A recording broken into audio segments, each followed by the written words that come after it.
Under the sun, the fields are alive. Cheering crowds and the teams collide. In these moments, we stand tall and free. First pride runs deep in me. With every touchdown, we rise and we cheer. Unity and spirit, the heart of the year. Raise your voices, let's make it loud. In Florida's high schools, we're so damn proud. From the bleachers to the end zone to go, football and cheers make our spirits grow.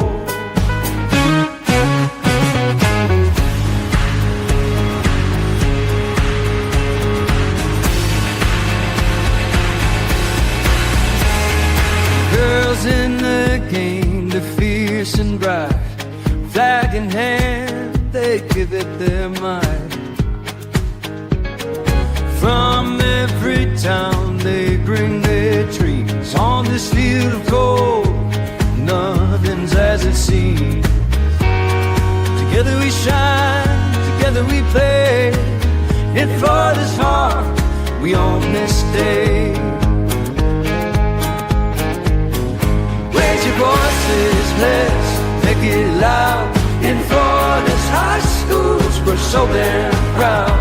From the bleachers to the end zones go, football and cheers make our spirits grow. So here's to the game, we'll rise and stand. In Florida's field, real giant band.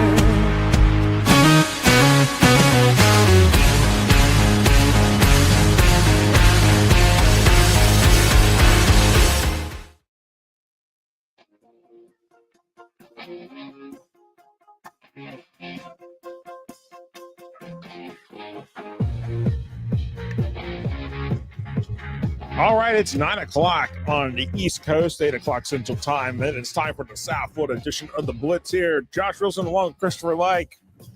We are here.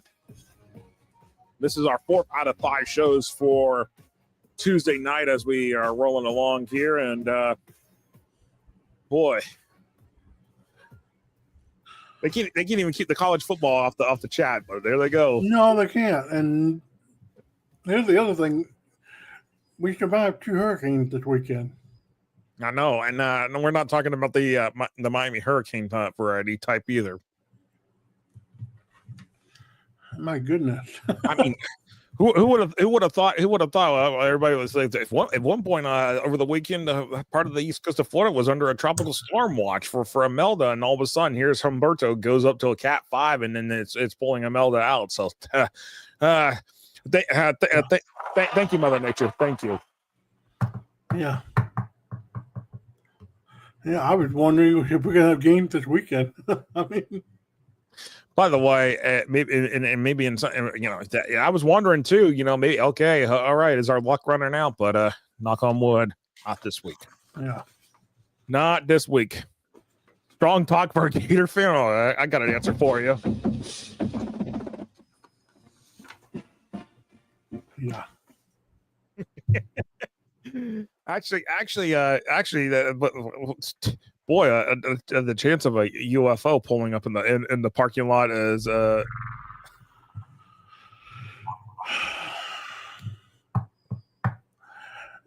For those of you who don't know, this is the torture show for me.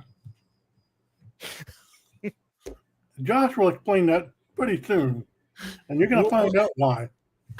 We're going to explain it coming up here in the next little bit here.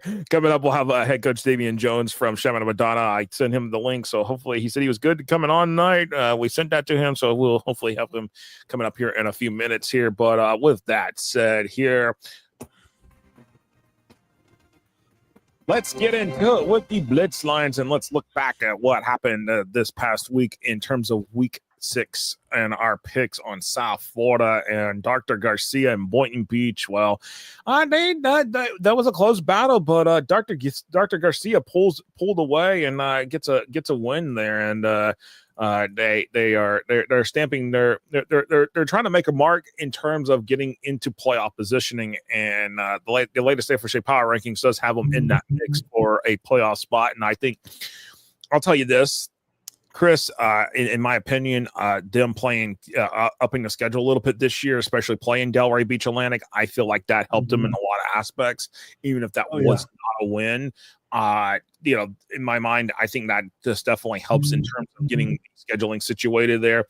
Dr. Garcia, 28-21 over Boynton Beach. Again, good quality win there for Dr. Garcia to get on the board in terms of district play, and puts the Bulldogs at 4-2 on the season. Drops Boynton Beach to 3-3.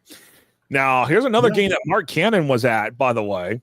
Oh, you got something else? Oh, sorry, Chris. Didn't mean to cut you off there. Yeah, go ahead. Go ahead. Oh, no. South Dade and Columbus.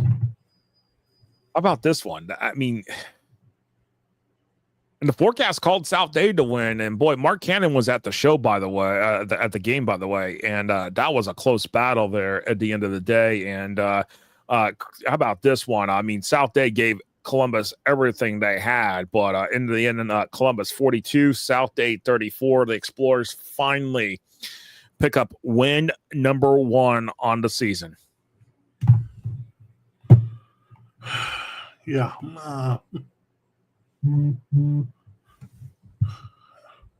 Yeah, I'm lost right now. Sorry. Somebody's distracting me. Yeah, South Dade, Columbus winning that game, that surprised me.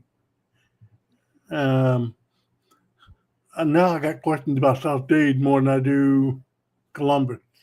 You know, it was a much needed win for Columbus to get that win there, and good for them, good for the Explorers. Really close game. I believe someone, it may have been Emery, was telling me that Mark Cannon's ears was ringing because of all the fireworks going off. Mark, you can verify that's true. I mean, yeah. Now, this one, I got questions. There's another team I got questions about, Chris, and you're probably going to agree with me on this one here coming up here in a moment.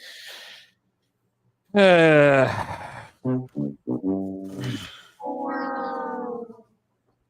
that is definitely a losing horn for taking Killian last week. Gulliver Prep, 34-27 or Killian. A couple questions about Killian now all of a sudden.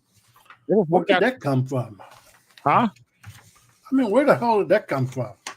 What, Gulliver Prep? Yeah.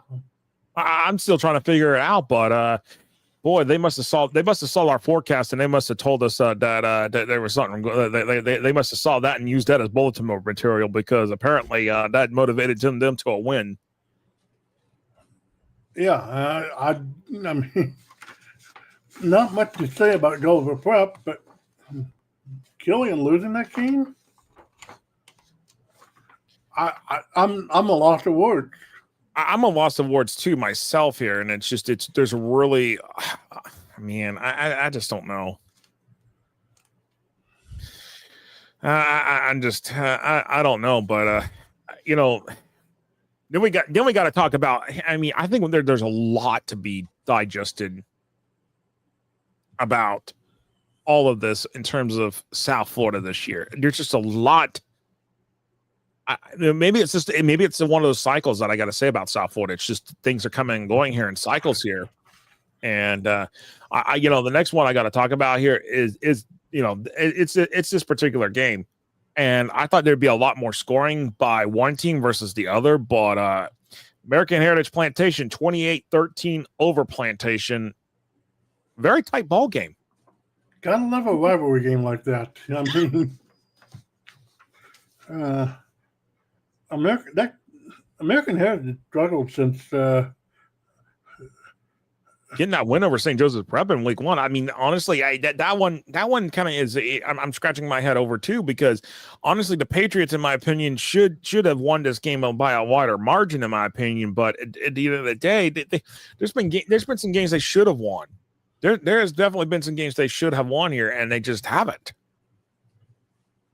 And I don't know what's going on with Dia Bell and the quarterback situation there, but Well, Diabell's out for the remainder of the year, and then I mean, it's Leon Strader is supposed to be the starting quarterback, but I mean, I don't know if it's because is it a different setup? What's going on? I'd like to understand, or maybe because right now, as it stands right now, American Heritage right now, they're not even the number one team anymore in 4A. No, and looking at the American Heritage, it's like. I don't see them returning to the state championship this year. To be honest with you, I mean, well, actually, I take that back. They're still in terms of the 4A rankings for the Florida Power Rankings Index. They're actually still going to be number one. But really, are they the number one team? I mean, honestly, their strength of schedule is the only thing that's really holding them up at this point. Yeah, and that's the only thing that's holding them there. But what to say after that? I mean. It's not exactly a cakewalk for American Heritage in the playoffs. No, and they still got a good chunk of schedule left here that's got quality teams on here, and I mean they have played a tough schedule, yes, but it just seems like there's been some struggles here that I just obviously losing Diabell for the second straight year to injury, and that's I mean obviously Diabell played more last year than he will have this year, and it's one of those things where it's just such a struggle that you're trying to understand. But Leon Strader, I mean, it's here, man, it's transferring in the middle of the season like that. I think that's causing more problems with both teams, with both American Heritage and wherever he came from. But yeah. Anyways, how about this one? I got to give you mad props on this one, Chris Antorino. Y'all got it right here. Archbishop McCarthy getting a huge win over Miami-Norland, and 21-14. The Mavericks beat the Vikings and puts Archbishop McCarthy at 5-1, drops Norland to 2-4. Boy, and Mark, you're right. Miami Central is a much better team. They definitely got rewarded for it in our rankings here. Obviously, Miami Central, Miami Northwestern are butted up 1-2 and sitting there in that in the Class 3A rankings. Honestly, I will say this: Miami Central and Miami Northwestern, they're the two best teams in 3A, and really those two teams should be beaten for the state championship. But I digress. Yeah, but Archbishop McCarthy winning over Norland. We kind of saw that coming because they played a much better schedule than people really give them credit for. No, absolutely. And Norland, they've really struggled out of the gate, and that was just a telling sign for me to say, okay, maybe McCarthy's a little bit better than Norland right now. And sure enough, they were. No, absolutely here. As we look at here on this one here, I mean, I'm the one that took Norland. That's a strike on me on that one. But we have another one here that we really, but all three of us blew on this one. Yeah, St. Brendan and Key West. Boy, Key West, the Conks must have saw that forecast and they were like, "Ooh, we gonna fix this one real quick, buddy." Yeah, and Key West is not exactly an easy place to play. No, not especially Tommy Robertson. You have to make a 3-hour bus ride down US 1, hoping and pray that no one wrecks their car along the way. Yeah, and not only that, it's some of those teams outside of Miami that had to take that longer trip down to Key West. So that's not exactly and Key West is sitting there just well rested, and everybody else is anxiety on a bus. So. But Key West has, but when they have to come to the mainland, that's a 3-hour bus ride for them to come in. Oh yeah, they're used to it. So no, you're right. They are, you know what? They are used to that. A lot of teams are probably not. A lot of the schools in the Keys are used to having those long bus rides to come into the mainland to get to play games. And Key West, obviously, they're off this week, but they're gonna have a trek into Miami Northwestern. They're gonna have a Saturday game with them. But how about Lehigh out of the West Coast out there in Lee County? They're gonna have a good little 5.5 hour bus ride. Oh yeah, and I don't see Lehigh coming away with that one, but and then I got one.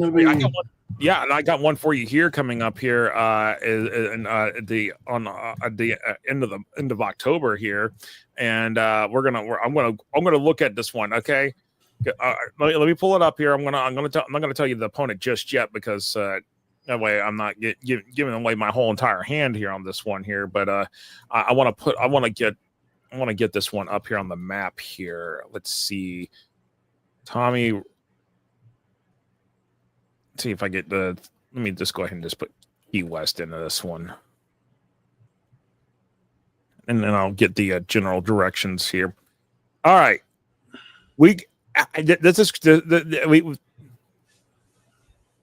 University Christian out of Jacksonville to travel to Key West on the travel to Key West. They're going to be leaving early in the morning, I bet, anyways, for this. It is going to be at least an 8-hour bus ride. It's a 503-mile trek to get to Key West from University Christian. Can you believe that? It's over a 500-mile trip. That is going to be that's one of the longest roads for any team this year. If I were University Christian, I would take a hotel somewhere in the middle of that trip. And they may just be doing that. They may just be doing that. I'll have to ask David Penland about that. Do you realize? Go ahead. Yeah. Go ahead. I mean, no. Were you about to bring up a flight? No. Go ahead, Chris.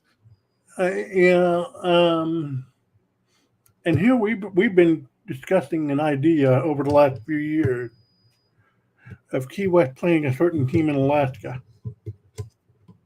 Ooh. Named Barrow. Yes. By the way, if you don't know, there is a connection to Barrow to Florida here on that one. You can thank Bartram Trail High for what they have there in Barrow. Yeah. A charter flight. Ooh, man. Yeah.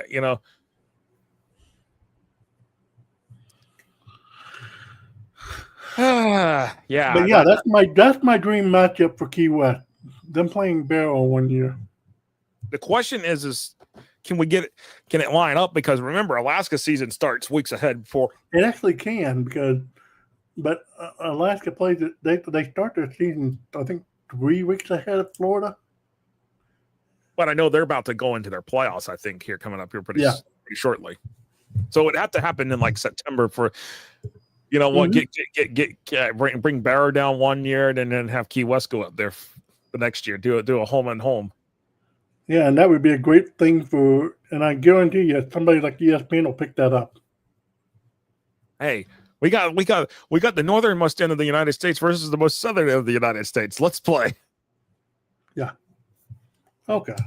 So, hey, why not? Let's see if we can make that happen. That would be really interesting. Who's going to pay for it? Not Nolly. You'd be surprised how many people would pay for it. No, absolutely. But, man, I don't know.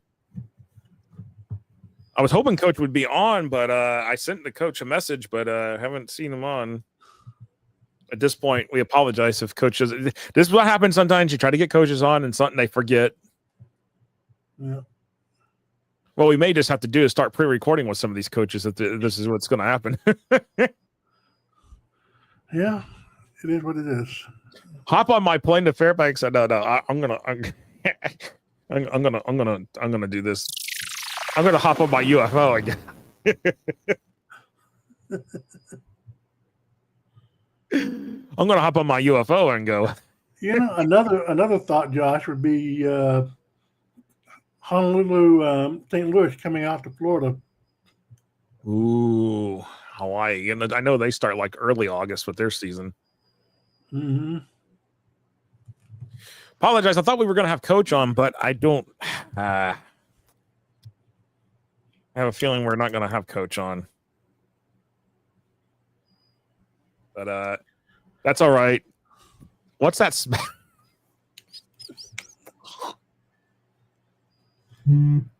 Oh, this chat. This chat.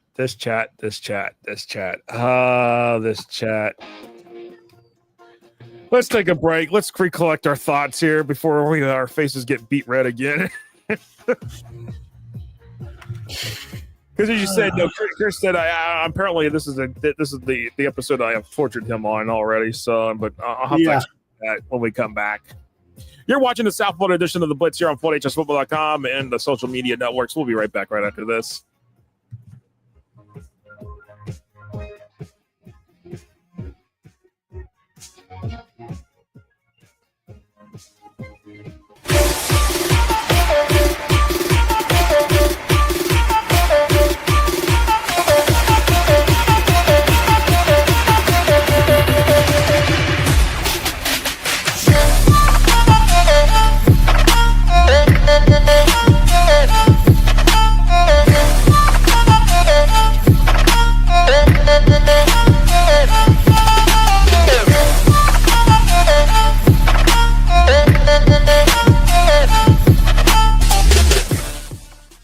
Box Out gives you the ability to create graphics at the speed of sports to highlight your athletic department, teams, and student athletes in seconds. Used and trusted by Notre Dame, Ohio State, UConn, Marquette, Georgetown, and many more of the top college brands in the country. If you want your school's brand to stand out through all the clutter, start your free demo at boxoutsports.com.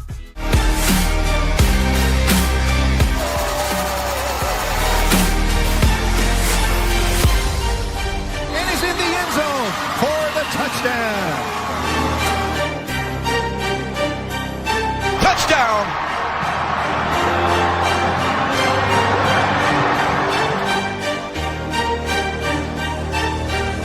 Juggled and caught! I've been thinking about this for a long time. I thought if that's out there, I want to make sure I see it and I get involved in it because to me, this was music to my ears. I was blown away. When you look at today's kid, the millennium kid, they learn by being able to see it. If I can see it, it's a great chance that I can do it. First Down Playbook is a tool that can essentially change the way we teach the game.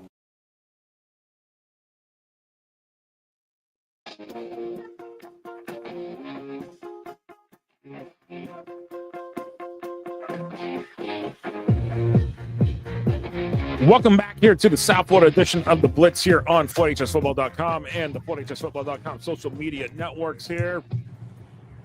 Chris Light, Josh Wilson here, and the chat, they're talking about the ideas on the games there, Chris. They're actually interested in that one.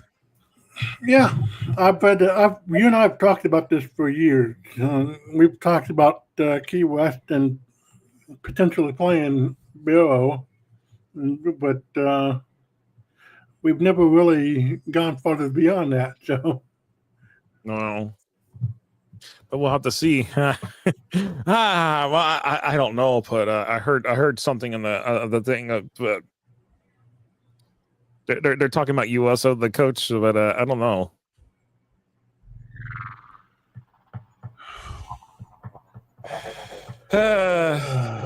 Yeah, unfortunately.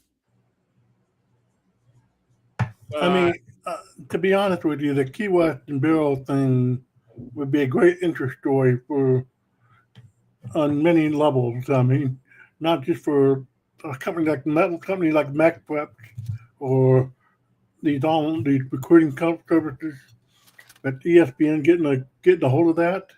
Oh, that would be international news.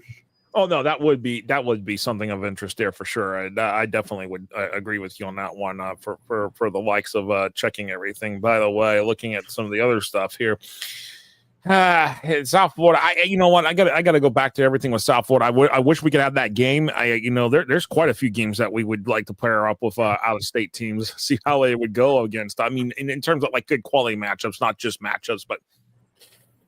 Some people would say they probably would digress on us trying to do that after the way Florida has performed against out-of-state teams this year. Yeah, it is what it is. You're going to have those things every year. So, I mean, every it runs in cycles. So, by the way, I'm just going to pull this up here real quick. Here, let's see. Is this the most? Yep, it is. Looking at how right now in the high school football America, interesting enough, in the top 25, IMG's ranked 3. Aquinas is ranked 7th overall, and then Lakeland and then Chaminade-Madonna are 18-19. Miami Central's 23. Miami Northwestern 27. American Heritage is actually 28th right now in terms of the overall national rankings. First Academy is sitting there. Hold on one second here. Kind of went up on me on that. They're number 53. Rain 64. Looking at the next one here, Clearwater Central Catholics at 72. Armwood 79. Boca sitting there at 83. So. There's I gotta say, looking at the national rankings, I'll tell you this, and this is that me and Chris have had some debates, and we can kind of line it up with what we're seeing without the official Max Preps rankings. Mm-hmm. I trust what the Florida Power Rankings Index and what Jeff Fisher's putting out in terms of rankings on this state than compared to some of the other ones I've seen.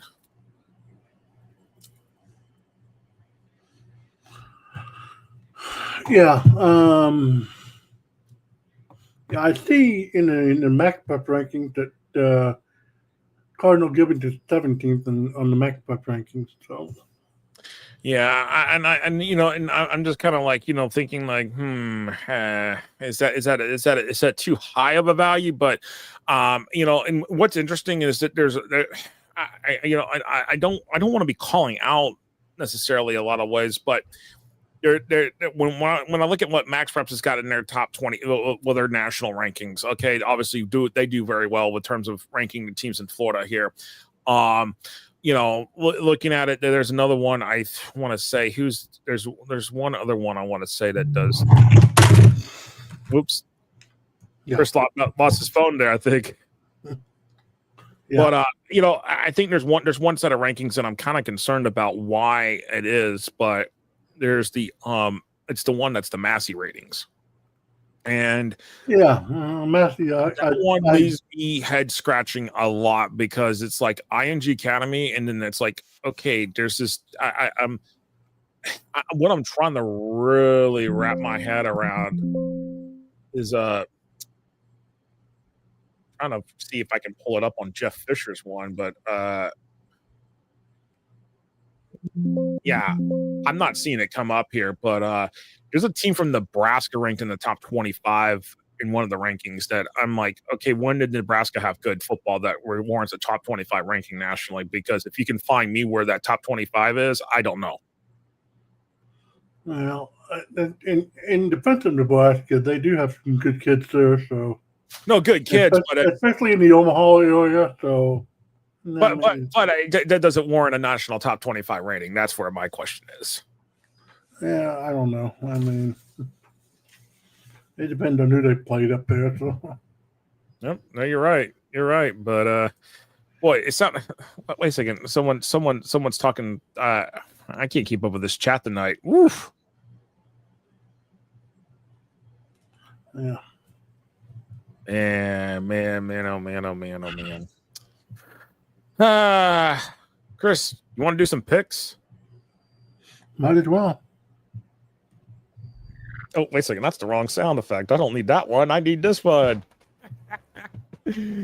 What is up? It is time for the pick 6 for week number 6 here. And Mark Cannon says Massey is friends with Laz. I think Massey's score prediction for games is usually way off. I try not to talk. I don't want to like call out one versus the other, but when something's just so glaring compared to when you look at and start stacking other rankings up, you have to say something because it's like, what's going on here? How's it IMG? IMG is the only team from Florida ranked top 25, and yet. There's Northwestern, there's Miami Central, there's Aquinas. They've all played tough schedules. I think tougher schedules than some of the teams that I'm seeing ranked. I'd be interested to see how the Cal Pup ranking dog compared to. Now you got to have a subscription to that thing, but yeah. Yeah, there's a lot to be said there, but anyways, it's time for the pick six here. It's actually week 7. I'm fixing that real quick here because it is week 7, not week 6.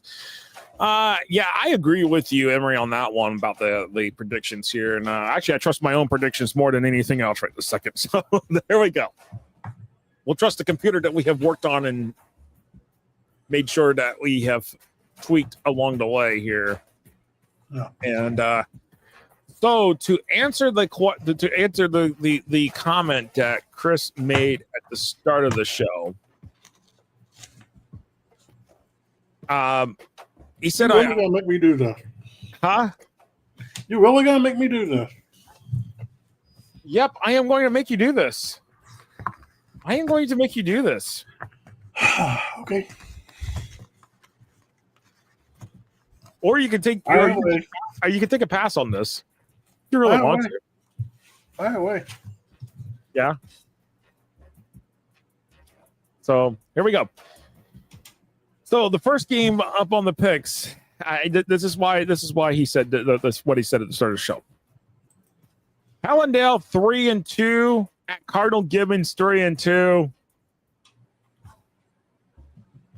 Mr. Hallandale alum, where would you like to go with your pick this week? I'm barely making. This is why I said I tortured him on this one, and I get it.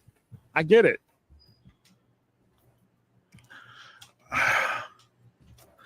My heart says Hallandale. I think it can be a much closer game than people think.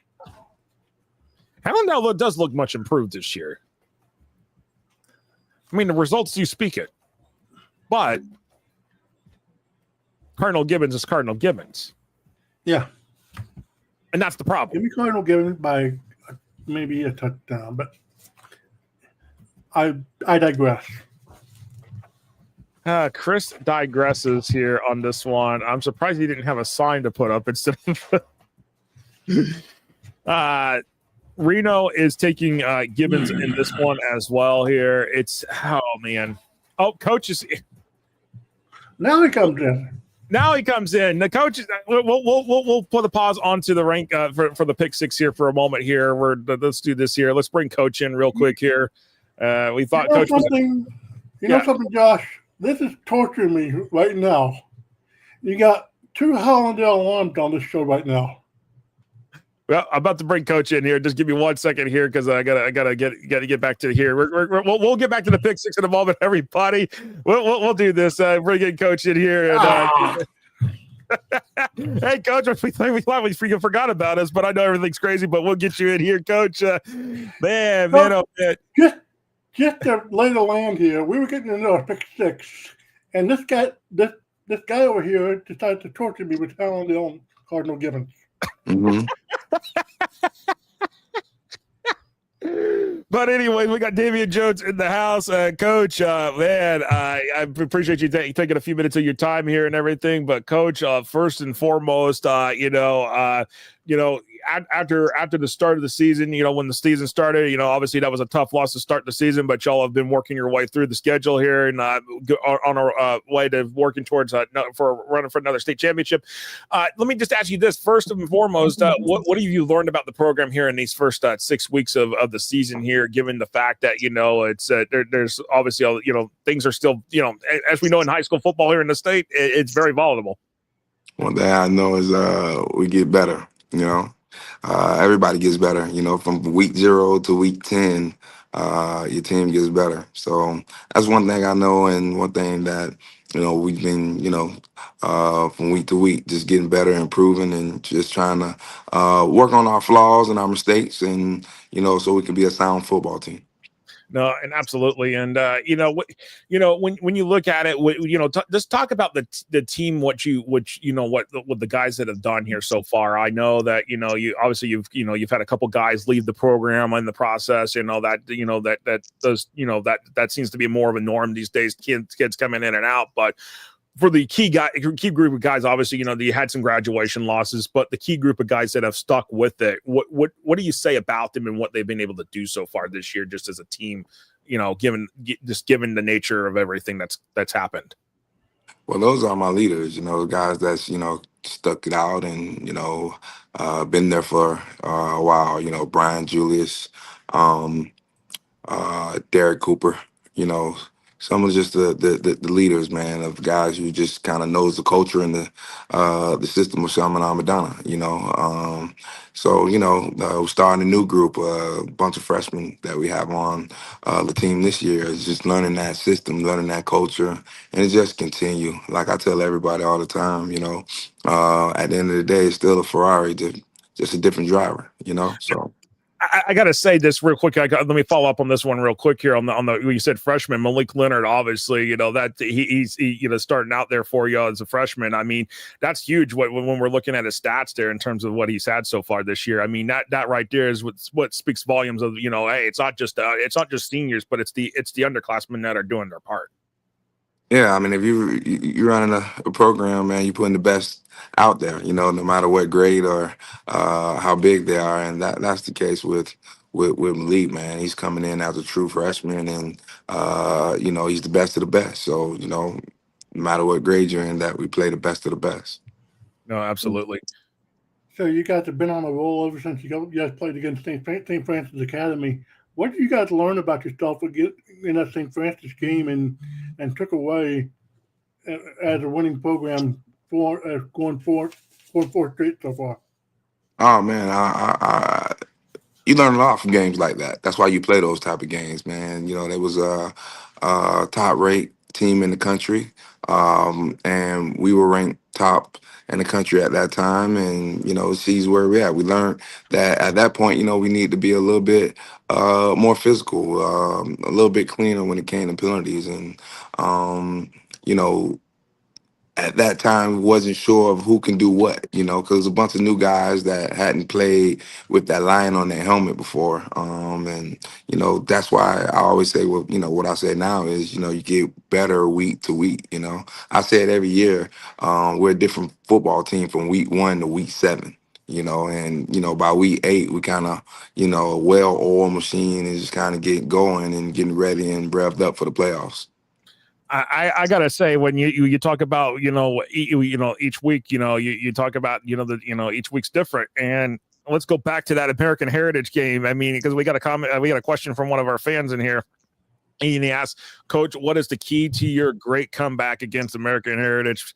And that's from Mark Cannon. But man, that's what I call an impressive win right there. It's called adjustments. Honestly, yeah. I mean, you do something the first half, and then the second half, you see what's not working and what's working, and you just change things, man. And we got our running game going more in the second half. That helped us out. That opened up our passing game, and that was able to help us out on that 99-yard drive to win the ball game for us. No, absolutely. But since then, y'all rolled off obviously big wins, 56-6 over Edison, 56-0 over Western. This week you've got Monarch. That's going to be a big game right there. And obviously Blanche Ely, and 2 games against road games to finish off the season there in late October, Cardinal, Gibbons, and Aquinas. And, when I mean, kind of just tell us, for y'all, but when it comes to scheduling, how hard has it been still to this point? Is it getting more difficult in your opinion as time goes on to find these games, or is it, hey, some of these teams are willing to still keep y'all on the schedule because they know, hey, it's not just benefiting for y'all, but it's a benefit for them? It's a little bit of both, man. We just like to play games. We like to play whoever and, whenever. And that's kind of our ordeal. And vice versa, the shoe on the other foot, sometimes they like, I know we don't want to play, but at the end of the day, you're right. It helps both parties, because at the end of the day, a lot of coaches nowadays look for easy schedules so they can be undefeated and, just have that title of being undefeated. But undefeated doesn't mean anything if you're not, playing in December. So at the end of the day, you need to be playing those tough games to see where you're at. So, being undefeated is fine, but that ain't the goal for us. So we love playing in big games, win or lose. I mean, that's just kind of what we hang our hat on, just playing those games, So No, absolutely. And I got to say this, Coach, and I want to ask this question because I know this is going to be a big topic here as we get closer towards December, and not just about the state championships. Obviously, that'll be a big topic of discussion later on. But another big topic is, we've got the impending reclassification coming, and I know y'all were one of the teams. Y'all wanted to go up. Y'all wanted to go up this last cycle. Y'all wanted to go, start increasing that competition even more so for yourselves. I mean, what for you when this reclassification comes about, whatever it looks like, what do you hope for y'all in this situation? That do you feel like it'll be to be able to handle being able to play bigger schools along the way, being y'all not saying they already play bigger schools, but play bigger schools as part of your main schedule in terms of like if it's a district or whatever they call for. I mean, what are your hopes in this situation? Because I know that again, y'all wanted to go up this last cycle. I don't have a dog in the fight, man. Whatever those people say they want to do, they can do. It doesn't matter to us. So we're going to schedule a hard schedule every year. We're going to play big schools every year. So it doesn't matter, we don't have a dog in the fight. So, okay, fair enough. Fair enough. I think Chris has got another question sitting there. I can see he's perplexed. Oh man, Josh, you're killing me today.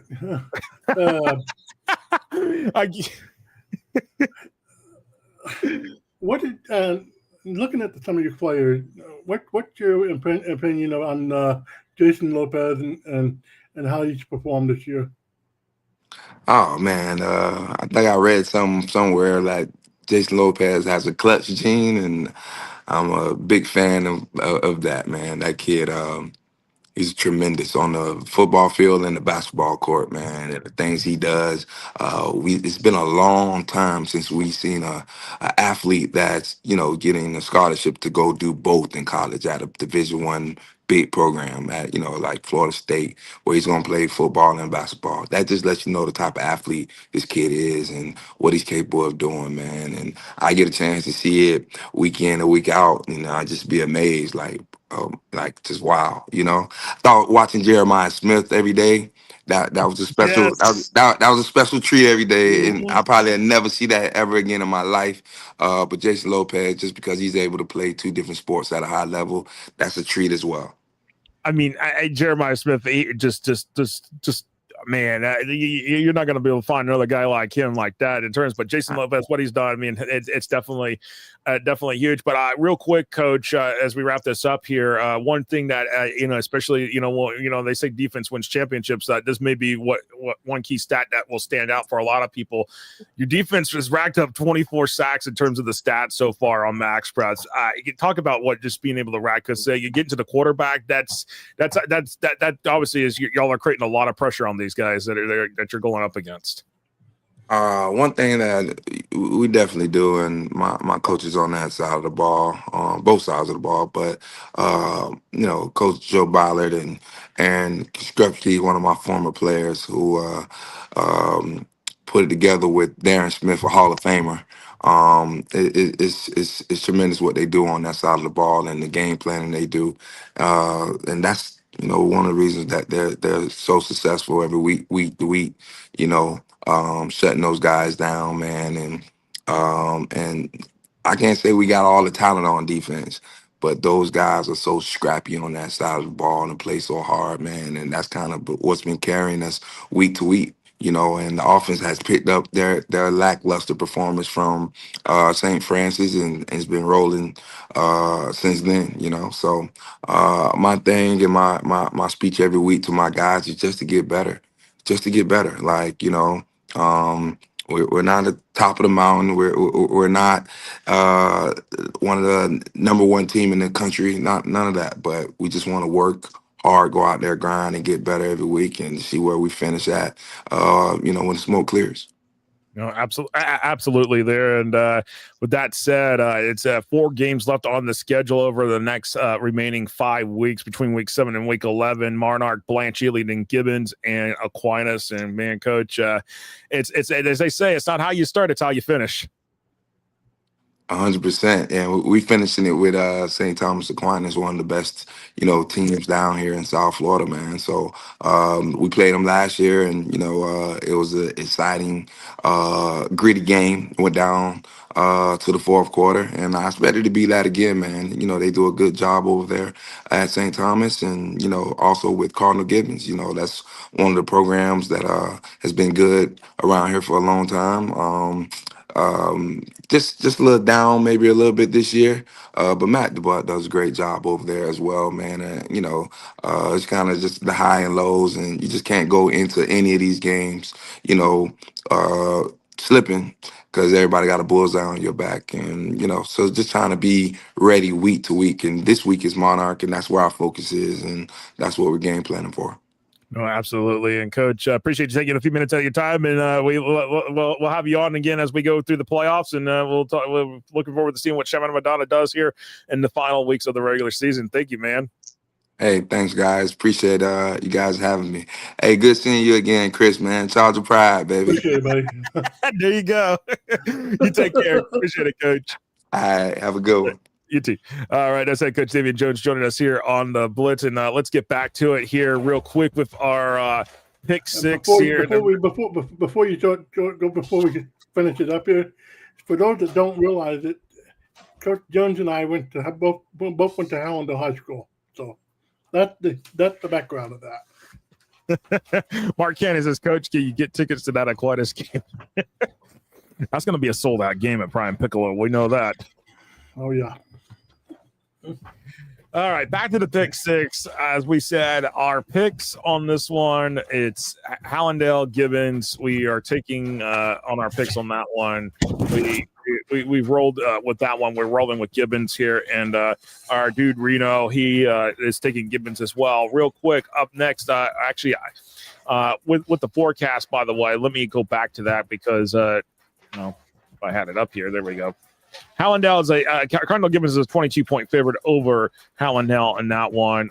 Whoops, where did it go? Did it just disappeared on me? Yikes! There we go. Let's see. As Sunshine makes his nightly appearance on the shows, He's about to drive me crazy. yeah. Cardinal Gibbons 97% chance of win probability on that one. University Christian 5-1 at True North 2-2. Real quick, where do we go with this one? Give me University Christian. Yeah, and on this one, let's see. Wait a second. Hold on. Hold on. Did I give you the right? Did I give the right game here? Hold on. I don't know you. Yes, sorry. Because Archbishop Carroll also, by the way, Archbishop Carroll. True North's got 2 games this week, by the way. So they got Archbishop Carroll actually on Monday as a makeup game. So yes, I did give you the right game. University Christian is an 8-point favorite in this game over True North, 78% chance of winning this one here as well. So I'm going University Christian on this one. I like what UC is doing, and you're taking UC, and we're all going with that one as well. All right, Boca Raton 4-1 at Royal Palm Beach 4-1. Boy, this is a good one right here between 2 Palm Beach County teams here. Where do we go with this one, Chris? As Boca Raton is a 13-point favorite over Royal Palm Beach. I like Boca Raton. They played a much better schedule than Royal Palm Beach. But I know it's at Royal Palm Beach, but give me Boca Raton. Reno is going Royal Palm Beach. I actually kind of disagree with the computer on this one. Royal Palm Beach, they played tough up at Camden County a couple weeks ago. I feel like the Wildcats are going to have a chance here to make some noise, and this is that game that they can finally make some noise in. I'm going Royal Palm Beach. I'm going against the computer on this one. All right. Up next is South Dade versus Miami Palmetto. I just had to throw something on here. Miami Palmetto, a 27-point favorite over South Dade, but can South Dade pull off an upset and make the District 7A 16 race very, very complicated, to say the least? I love what South Dade has, but I got questions about them after last week. So give me Miami Palmetto. Reno's going Palmetto. I'm going Palmetto on this one as well. I agree with you. There's some question marks, but if South Day was to pull off the upset here, that would make the 7A16 race very much more interesting, but we'll have to see. Next up is Monarch and Coconut Creek. And, well, we already, yes, you heard from head coach Dameon Jones, but Chaminade-Madonna is a 35-point favorite in this one. Yeah, give me Chaminade-Madonna by a lot. Yeah, I'm going to take Chaminade. I think Monarch's good, but not this good. And Chaminade-Madonna for the win on this one. Here we go. Saturday night at the Traz. By the way, hopefully Mark Cannon's not waiting in the parking lot for this one. It's Miami Northwestern 4-1 versus Miami Central 3-0. Where do we go with this one? Tight ball game. The best two teams in Class 3A, and Miami Central and Miami Northwestern. Miami Northwestern a 10-point favorite in this one. I think it's going to be a much bigger blowout than this. Give me Miami North. Give me Miami Central. You think it's going to be closer or a blowout? It's going to be a lot. I think Miami Central is going to beat them a lot more than 10 points. Boy, I like what Miami Central, but I need to see something out of this one. I'm going Miami Northwestern on this one, and Reno's going Miami Northwestern on this one. So I think this one's going to be close. I think this one's going to be more of a situational game where these two teams are going to go tit for tat on each other, and that's my thought on that one. All right, that is it for the pick six here on the South Florida Blitz here. Any quick final thoughts as we wrap this up here and get ready for our final show here that we're already a few minutes behind on? Oh, thanks for torturing me in this game, in the show. Oh man, I'm not going to live this one down. No, you're not. I'm not going to live this one down here as we wrap this thing up here. Appreciate everybody watching here on the South Florida edition of the Blitz here. And we got our Tampa Bay edition of the Blitz coming up here in just a moment here. We'll be back here in just a moment here. Appreciate everybody watching.